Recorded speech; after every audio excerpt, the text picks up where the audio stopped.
আর কিছুদিন পর আমরা যাচ্ছি দার্জিলিং। তো তারই কিছু কেনাকাটি করতে আজকে আমরা যাচ্ছি টিটাগড় বাজারে। তো চলে এসেছি ব্যারাকপুর স্টেশনে, আমি আর আমার মা, তোমাদের দাদাভাই আসেনি। তো এই যে আমাদের ট্রেন থেকে আমরা নেমে পড়েছি, যেহেতু একটা স্টেশন, বেশিক্ষণ লাগে না, আর ট্রেনে খুবই ভিড় ছিল। তো আমরা এখন চলে এসেছি পুরো টিটাগড় মার্কেটের ভেতরে। তো এখান থেকে আমার জিন্স আর টপ দেখে নিচ্ছিলাম, তো কোনটা বেশি পছন্দ হয়। তো মাকে বললাম তুমি একটু দেখো। এই তো আমার এই যে জিন্স নেওয়া পুরো হয়ে গেছে, দুটো টি শার্ট টাইপের আর দুটো জিন্স। তো ফাইনালি আমার নেওয়া হয়ে গেছে। এখন আমরা যাব অন্য আরও কিছু কেনার জন্য। তো দাদারা বলছিল একটু ভিডিও করতে, তার জন্য ভিডিও করে নিলাম। তারপরে চলে এসেছি জুতোর দোকানে। তো মা এখানে জুতোর দাম দর করছিল আর আমি জুতোটা নিয়ে নিয়েছি।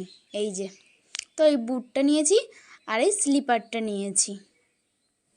জুতো নেওয়া কমপ্লিটের পর আমরা চলে যাচ্ছিলাম ট্রলি ব্যাগের জন্য।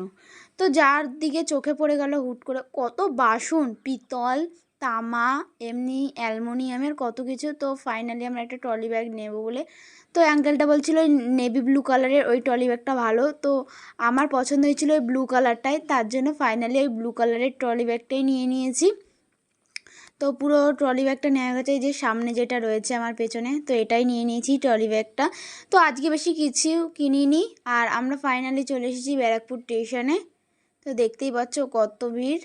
আর এখানটায় যেহেতু কিছুদিন আগে, এই 2 দিন আগে হনুমানজির পুজো হয়েছিল, তো এইখানে এর জন্য এত সুন্দর লাইটিং করা হয়েছিল। আর যাদের বাড়ি ব্যারাকপুরে তারা তো জানোই যে কত সুন্দর এখানে বজরংবলীর পুজো হয় রোজই, এবং কোনো অকেশনেও। তো চলো বেশি বক বক করবো না, আজকের মতন ভিডিওটা এখানেই শেষ করছি। দেখা হবে নেক্সট কোনো ভিডিওতে। আর ভিডিওটা যদি ভালো লাগে অবশ্যই লাইক কমেন্ট শেয়ার করে দেবে।